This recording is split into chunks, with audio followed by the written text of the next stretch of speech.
ese sufrimiento ya quedó, porque si no quedara, si se quitara, entonces ese acto no quedaría redimido. Entonces tiene que continuar. El vivir en la divina voluntad es un intercambio de vida. Yo le doy mi vida a Jesús y Él me da la suya. Él me da la suya para que Él y yo la vivamos juntos desde mí. Mi vida anterior y la presente y la futura se la entrego a Él para que ahora la vivamos juntos en la divina voluntad. Pero lo que yo le di, Él lo puso en la cruz, lo llevó al sepulcro, lo anuló y resucitó. Y esa resucitación, esa vida resucitada mía es la que estoy adquiriendo hoy. Entonces, no sé si se entiende. O sea, ya quedó el acto malo, ya quedó el pecado. Jesús mata ese pecado, lo destruye, lo lleva al sepulcro y resucita. Y esa vida resucitada es la que yo estoy queriendo tener ahora, pero gracias a aquel sufrimiento. Entonces el sufrimiento queda. Lo que ya no voy a hacer es darle más sufrimiento, porque ahora estamos viviendo como Él quiere. Y esta vida que estamos llevando a cabo ahora le sirve de alivio, ¿sí? Y yo diría que le sirve de gozo en el sufrimiento. O sea, Jesús, se va a oír feo, pero Jesús goza sufriendo. No es un gozo masoquista, que se entienda. Es el gozo de saber que con eso que está sufriendo nos está redimiendo y nos está volviendo a poner en el punto en donde Él quiere que estemos. El gozo de un padre o de una madre que se ofrece, haga lo que sea, cualquier sacrificio con tal de que su hijo esté bien. El gozo de alguien que le dona un órgano a su hijo o a otra persona. ¿Va a dolerle? Sí, pero la finalidad hace que ese dolor sea gozo. Le estoy dando la vida a mi hijo, donándole un riñón, donándole algo mío. ¿Me duele? Sí, ¿sí? El sufrimiento de una madre y de un padre que tienen un hijo que requiere terapia continua. Por ejemplo, una parálisis cerebral que hay que estar con el niño 24 horas al día, llevándolo, trayéndolo, haciéndole ejercicios en casa. Perdón, pero es un sacrificio, pero un sacrificio que les da gozo, porque están de alguna manera haciendo que el niño mejore. ¿De acuerdo? Entonces Jesús goza en el sufrimiento, sí, se goza porque nos está redimiendo. Cuando sabe que alguien no se va a redimir, sigue sufriendo, pero ese sufrimiento no tiene alivio. Por ejemplo, un Jesús sufriendo por Judas. Él sabía que Judas no se iba a redimir, no iba a aceptar aquello. Sin embargo, no podía dejar de sufrir por él. Porque si hubiera dicho, bueno, es que este se va a condenar, pues últimamente yo ya no tomo los sufrimientos de él, entonces primero no habría sido un acto de justicia. Segundo, no habría sido un acto de perfecto amor. Y tercero, Judas le hubiera podido reclamar, decirle, oye, no hiciste todo por mí. No me convertí porque te faltó tantos sufrimientos por mí. Y el Padre hubiera quedado también sin la retribución de Judas. ¿Se entiende? Bueno. Doctor. Ay, no se me esconda. No, iba yo nada más a que saliera un poquito de duda. Jesús vaya formado completamente al vientre de la Santísima Virgen María, ¿sí? La humanidad, sí. La humanidad. O sea, no pasa por las etapas de formación embriológica que pasamos todos nosotros. No pasa por la fase de embrión y de huevo. Ok. ¿Sí? O sea, la primera manifestación es huevo. Ok, sí. De ahí pasa a embrión. Sí. Y del embrión pasa a feto. Sí. En feto es donde entra el verbo. Ok. Pero ya está todo formado. Brazos, boca, ojos, Así es. todo. Así Entonces, no necesitaría los 9 meses como tal. Ahora sí nos metimos en problemas. Pero mi pregunta es, ¿son los 9 meses por nosotros, porque nos está formando a nosotros en él? Por eso, o sea, no es una pregunta que no le puedo dar una respuesta total. Uh-huh. Si lo vemos desde el punto de vista embriológico, si lo vemos desde el punto de vista ya de un desarrollo de un ser, estaríamos hablando de un embarazo de 7 meses. Uh-huh. ¿Sí? ¿Por qué? Porque el feto, ya la figura humana completa, es más o menos entre el segundo y el tercer mes. Uh-huh. Bueno, entonces estaríamos hablando de un embarazo de 7 meses. Uh-huh. Pero Jesús nos habla de un embarazo de 9 meses. ¿Por qué? No sé. O sea, no tengo respuesta. Pero le creo a Jesús de que entró cuando su humanidad estaba perfectamente formada, y le creo a Jesús diciendo que fueron 9 meses. Correcto. Los por qué me los tiene que responder allá. De acuerdo. Si me da permiso, regreso y se los digo. Ahí me lleva con usted. Sí, pero no se me vaya a aparecer en la noche a decirle, ora, despierta. Son 9. Bueno, ¿ninguna otra pregunta? Ok.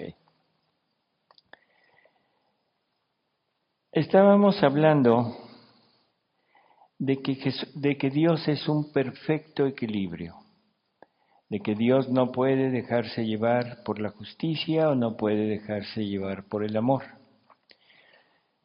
Entonces le dice Jesús a Luisa, hija mía, es mi justicia que debe equilibrarse. Todo es equilibrio en mí. Por eso el flagelo de la muerte toca a las almas con la marca de la gracia, tanto que casi todos piden los últimos sacramentos. Esto se lo está diciendo en tiempo de guerra. Y Luisa le pide que tenga misericordia de todos los soldados que están muriendo en la guerra. Entonces aquí hay una enseñanza muy, muy sutil que dice, bueno, mi justicia tiene que equilibrarse, el hombre tiene que sufrir. Lo que le toque sufrir, o sea, no necesariamente un tipo de sufrimiento, lo que le toque. Por eso Jesús nos invita a tomar nuestra cruz, la que nos haya tocado. A los soldados les está tocando esa cruz, pero dice algo muy interesante, porque dice, por eso el flagelo de la muerte toca a las almas con la marca de la gracia. O sea, el castigo, si se puede hablar así, o el sufrimiento, va junto con la gracia. O sea, va junto con la misericordia de Dios. Porque la misericordia no se ejerce si no hay voluntad de recibir esa misericordia. O sea, conversión. Perdón, que la criatura pida perdón. Si eso no hay, la misericordia no se da. Por eso es que los flagelos, los que nosotros consideramos castigos, casi siempre son para convertir. O sea, el castigo, el flagelo, es un acto de amor de Dios hacia su criatura, porque en ese momento la criatura puede reflexionar y puede decidir, decir sí y decir perdón. ¿Se entiende? Dice, ay, hija mía, cálmate, de otra manera me haces mal. Perdón, 12:125. Dice, me haces mal, abres heridas más profundas en mi corazón. También yo habría querido encerrar en mí todas las penas de las criaturas. Era tanto el amor hacia ellas que habría querido que ninguna pena las tocara, pero esto no lo pude obtener. Debí someterme a la sabiduría y a la justicia del Padre, que mientras me permitía satisfacer en gran parte a las penas de las criaturas, no quiso mi satisfacción por todas las penas, y esto por decoro y por equilibrio de su justicia. Mi humanidad habría querido sufrir tanto para poder poner término al infierno, al purgatorio y a todos los castigos. Pero la divinidad no lo quiso, y la justicia dijo a mi amor, tú has querido el derecho del amor y te ha sido concedido. Yo quiero los derechos de la justicia. Yo me resigné a la sabiduría de mi Padre, la vi justa, pero mi gimiente humanidad sentía la pena por las penas que tocaban a las criaturas.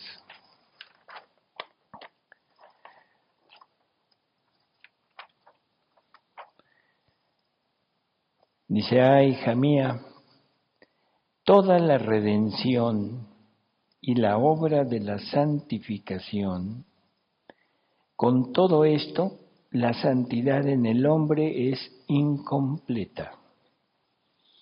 O sea, si nada más se quedara la santificación, la redención, y la santificación, que es el darnos la gracia y el llevarnos a actuar con virtudes valoradas por la gracia, la santidad en el hombre se hubiera quedado incompleta. No hubiera sido lo que Dios quería. Y Dios hubiera tenido en el cielo puros santos humanos, pero ninguno semejante a Él. Entonces, con toda la redención y la obra de la santificación, la santidad en el hombre es incompleta y para otros inútil. Esto dice que si el hombre no se vuelve atrás para tomar mi voluntad como vida, como regla, como alimento para purificarse, ennoblecerse, divinizarse y tomar el primer acto de la creación para tomar mi voluntad como su heredad, las mismas obras de la redención y santificación no tendrían sus copiosos efectos. Con esto tenemos un panorama ya más o menos elaborado de cuáles son las causas de todo lo que Jesús va a sufrir. Ya nos dijo que en Él todo es triple. Ya nos dijo el por qué debe ser triple, porque debe satisfacer al Padre, al Hijo y al Espíritu Santo, o sea, a la voluntad, a la inteligencia y a la memoria, que son las tres partes que se deterioran con el pecado. Entonces Jesús nos va a hablar ahora de sus tres pasiones. En Él hay tres pasiones distintas. Y dice Jesús, el hombre al pecar, el primer paso que da en el mal es la falta de amor. Por lo tanto, faltando el amor, se precipita en la culpa. Por eso, el amor para rehacerse en mí de esta falta de amor de las criaturas, me hizo sufrir más que todos, casi me trituró más que bajo una prensa. Me dio tantas muertes por cuantas criaturas reciben la vida. Esta fue la primera pasión, la pasión del amor. En cada acto nuestro deberíamos de haberle pagado a Dios, esto ya lo hemos manifestado, y entre uno de esas cosas que necesitábamos darle era ¿qué? Amor. Pero ¿qué es el amor? Cuando Dios ama, ¿qué da? Se da a Él, o sea, da una vida divina. Cuando Dios ama, sale de Él una vida divina para darse a la persona amada, al ser amado. Cuando Dios amó al Hijo, salió todo Él para ponerse en el Hijo, y ahora el Hijo es todo lo que es el Padre. ¿Sí? Bueno. Entonces, cada vez que Dios ama, es una vida divina de Él, que sale para ponerse en el ser amado. Ahora, esa vida divina que pone en el ser amado, vamos a ponernos cada uno de nosotros. Dios nos quiere amar, nos está dando su vida. Yo la debería de recibir, y con esa vida hacerla mía, tomar todo lo que esa vida contiene para ponerlo en funcionamiento a través de mí y decirle, te amo. ¿Qué pasaría? Que saldría una vida divina de mí, porque ahora es todo lo de Dios en la criatura, para que la criatura lo haga suyo. Y ahora la criatura, haciendo lo suyo, va a actuar, pero con lo divino, no con lo humano. Y cuando el hombre le diga a Dios, te amo, es una vida divina que sale del hombre para dársela a Dios. ¿Se comprende? ¿Sí? Silencio. Acuérdense de lo que les dije ayer, me dejan en la duda. O explico bien o no me entendieron nada. Entonces quiere decir que si Dios nos da su vida y nosotros aceptamos su vida, por eso nosotros tenemos que ayudar a ese Dios a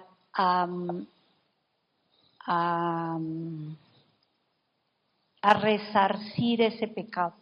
Por lo tanto, nosotros vamos a sufrir dejando nuestro yo para poderle regresar ese amor, porque si no, ¿cómo le damos el amor que Él merece?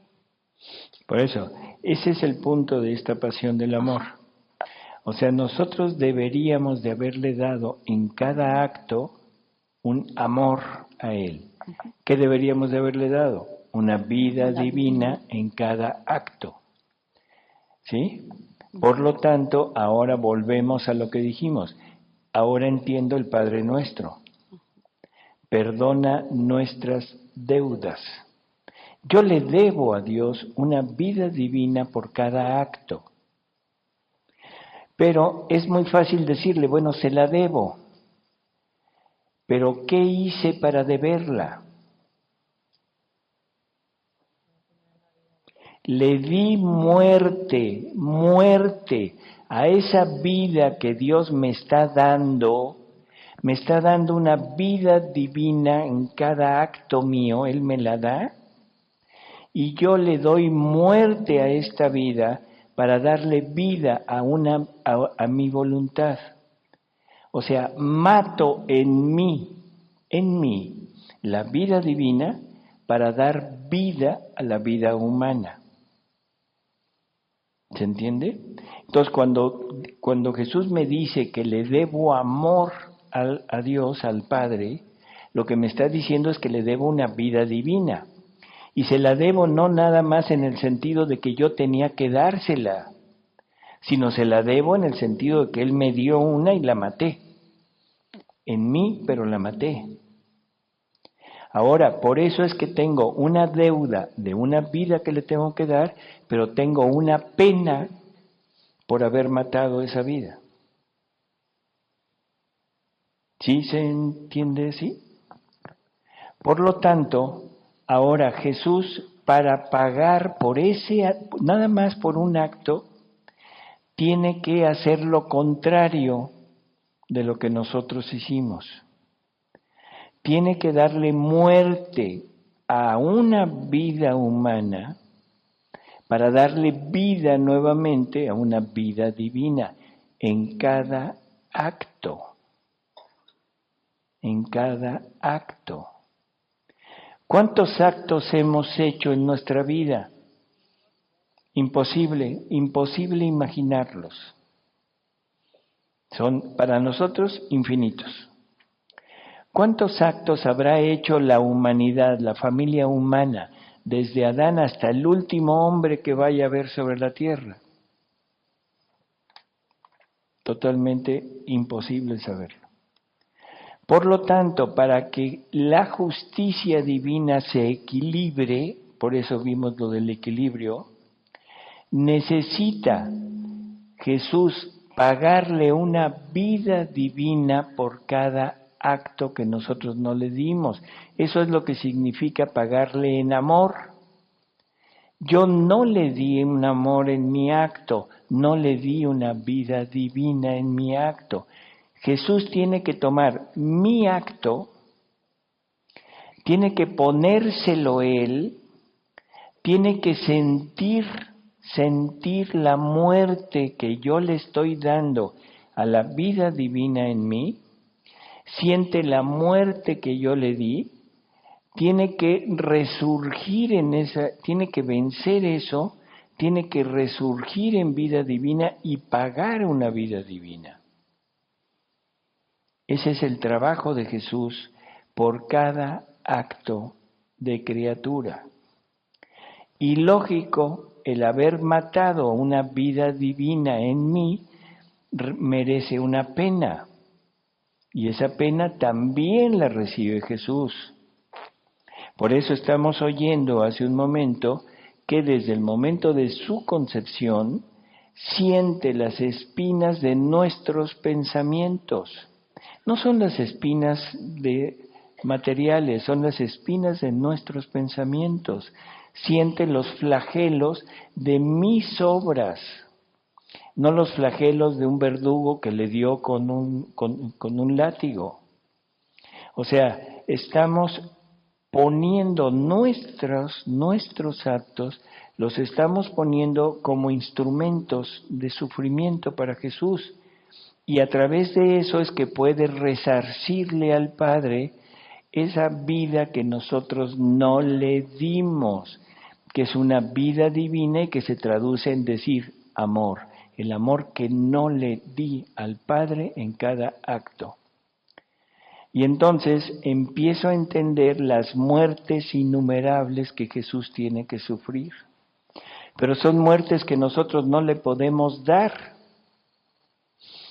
Porque si nosotros estuviéramos dándole muertes a Jesús, habría una cola que le daría, no sé, unas 1000 veces la vuelta al mundo, para empezar a matarlo por cada pecado y por cada acto que hemos hecho.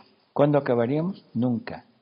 Y sobre todo, no sabemos cuántos actos hemos hecho. Por lo tanto, para que la justicia quede en equilibrio, se necesita conocer el número de actos y la intensidad y la pena que requiere. Eso solamente Dios lo conoce, nosotros no. ¿Cómo se lo da? La divina voluntad le aplica mi acto, y eso es que Él siente la muerte en sí, una muerte real que yo le estoy dando. El amor divino lo hace resurgir y aparte le aplica la pena, o sea, el dolor, lo que necesita pagar por lo que hice.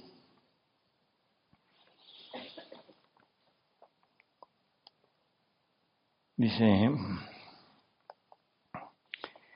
entonces me dio tantas muertes por cuantas criaturas reciben la vida.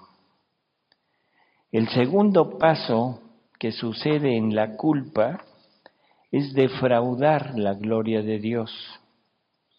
Y el Padre, para rehacerse de la gloria quitada por las criaturas, me hizo sufrir la pasión del pecado. Esto es, que cada culpa me daba una pasión especial.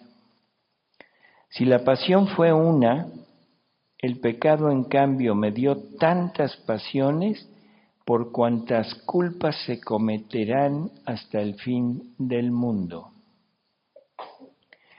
Tantas pasiones por cuantas culpas se cometerán hasta el fin del mundo. Tiene que resarcir en plenitud. Y eso es en el interior. Y esto empieza en el momento que el Verbo se encarna.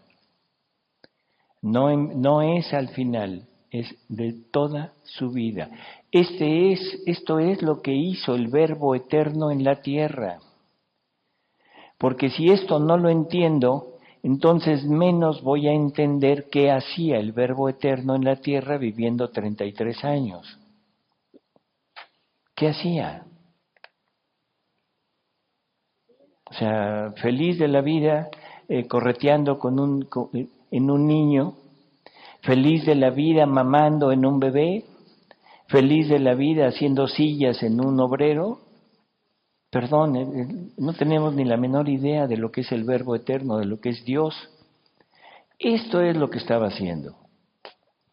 Y esto es lo que le costó a Jesús, órgano sufriente de Dios, pasar para que todos nosotros pudiéramos gozar plenamente de nuestra vida. Esta vida cómoda que llevamos, esta vida toda holgada, esta vida en la que lo único en lo que pensamos es en darnos gusto a nosotros, la tenemos gracias a todo esto que tuvo que sufrir Jesús. Gracias a esto. A ver si así, teniendo este panorama, podemos cuando menos dirigirnos a Jesús y decirle gracias y perdón. O sea, doctor, que Jesús va a seguir sufriendo hasta que se termine el mundo.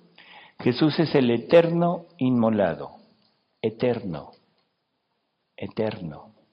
¿Por qué eterno? Porque en Dios no hay pasado, no hay futuro y no hay más que un solo acto. Jesús queda crucificado desde el momento mismo, desde el principio. En Dios no hay principio, pero para imaginarnos, desde el principio hasta nunca, hasta que Dios sea Dios, o sea, siempre. Desde el primer hombre hasta el último hombre. No, hasta que Dios sea Dios, siempre. Pero es un Jesús crucificado incruento. Y su pasión se renueva, o sea, el dolor se renueva cada vez que nosotros pecamos. Cada vez que nosotros pecamos, aquella pasión se renueva. Una semejanza es la Eucaristía. O sea, Jesús vivió en este mundo hace 2000 años. Un poco más, un poco menos, no importa, hace 2000 años. Cuando el sacerdote consagra, ¿qué pasa? Que está otro Jesús. Otra vez está Jesús ahí. Aquella vida de Jesús se pone en este momento aquí con las palabras de la consagración. ¿Cuántas hostias hay? Es cuántos Jesús va a haber aquí. Siendo uno solo, pero en múltiples hostias. O sea, y es un Jesús con su vida. Y ahora estamos entendiendo cuál fue la vida de Jesús. Se está renovando la pasión de Jesús, por supuesto, porque se está renovando su vida. Y es la pasión completa. ¿Qué es incruento? Sin el dolor, sin la parte, por ejemplo, sin el latigazo, sin derramamiento de sangre. O sea, no está la parte física, pero está Él crucificado. ¿Sí? Entonces, el pecado, podríamos decir, que se me permita decir esto, el pecado es un acto de consagración que nosotros hacemos. Estamos consagrándole la pasión de Jesús. Y cada vez que pecamos, estamos haciendo una consagración de una pasión de Jesús. Jesús es el eterno inmolado.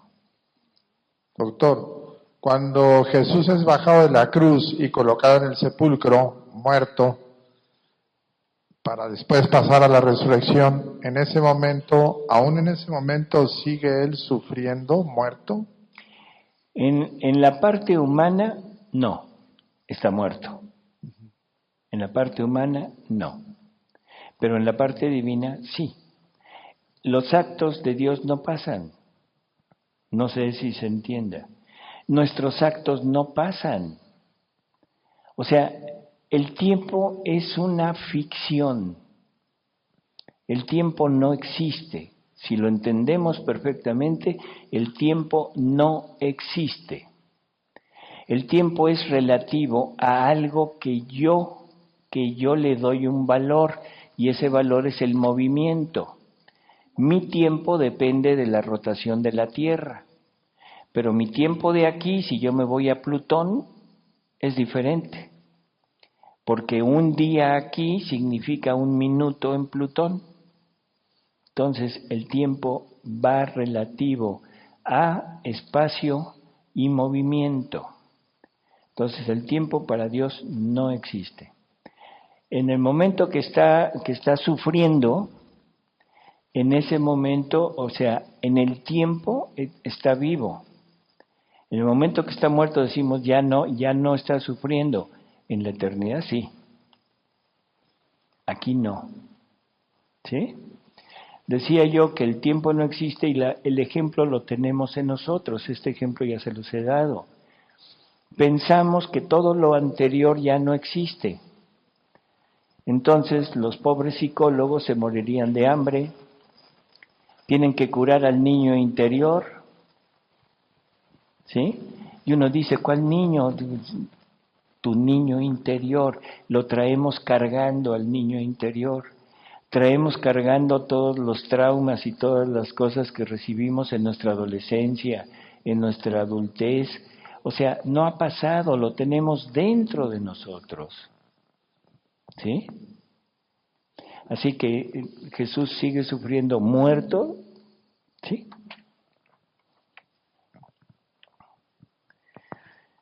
Entonces, que cada culpa me daba una pasión especial.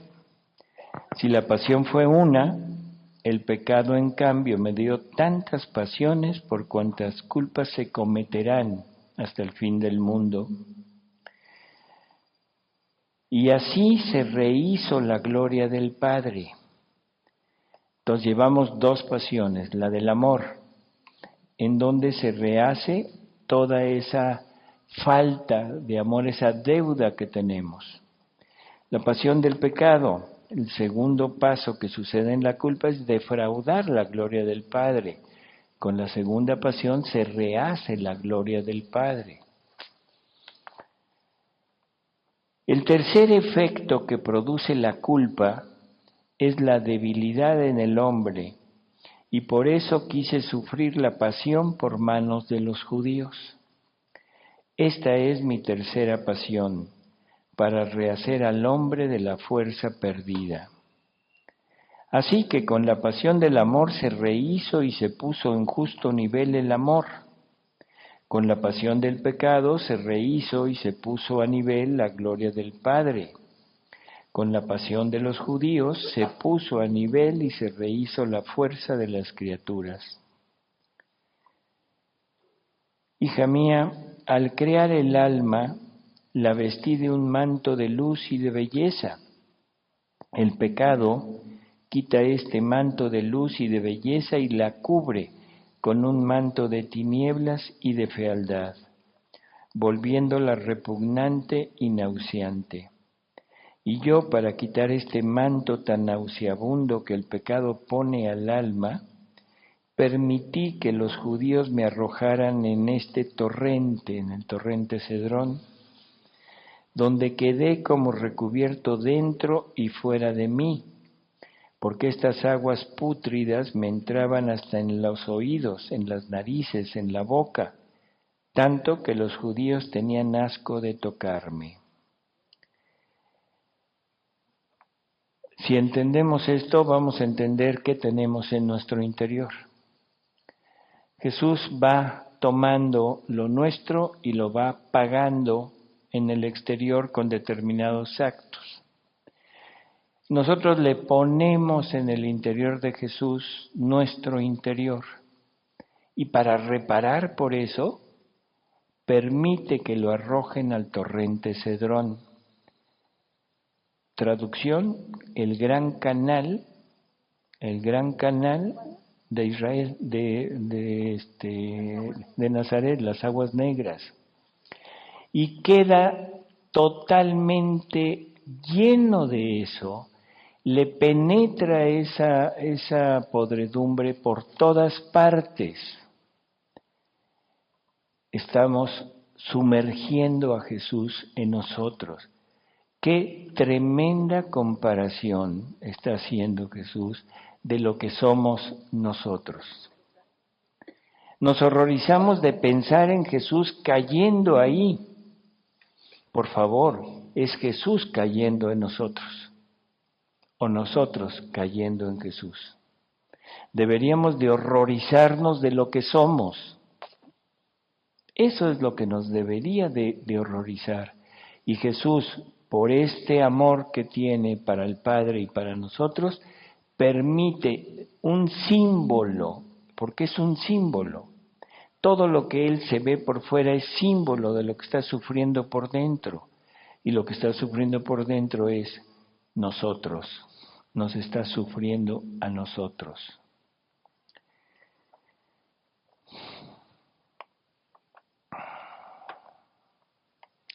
Ya cuánto me costó el amor de las criaturas, hasta volverme nauseabundo a mí mismo.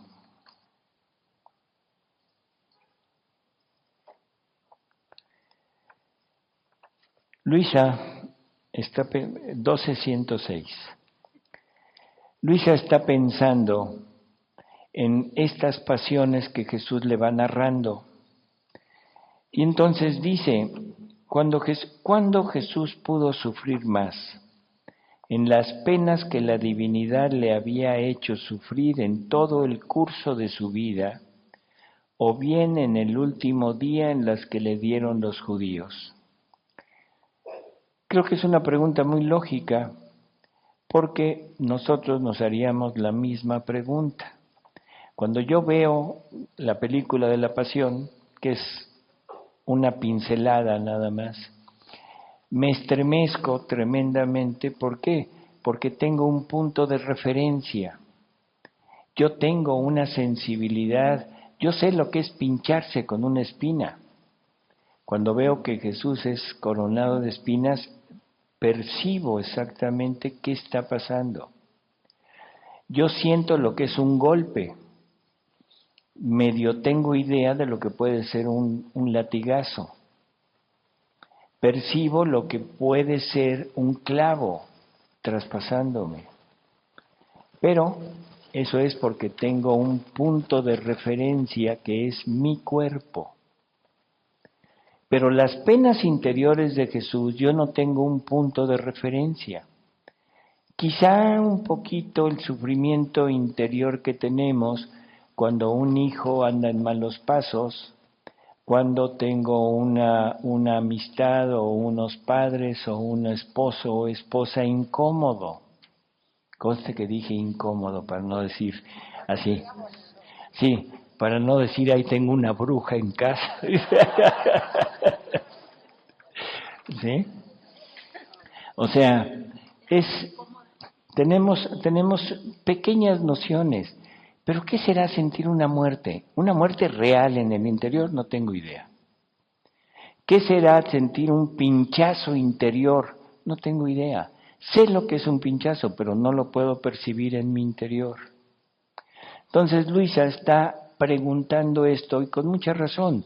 ¿Cuándo habrá podido sufrir más Jesús? ¿En el exterior o en el interior?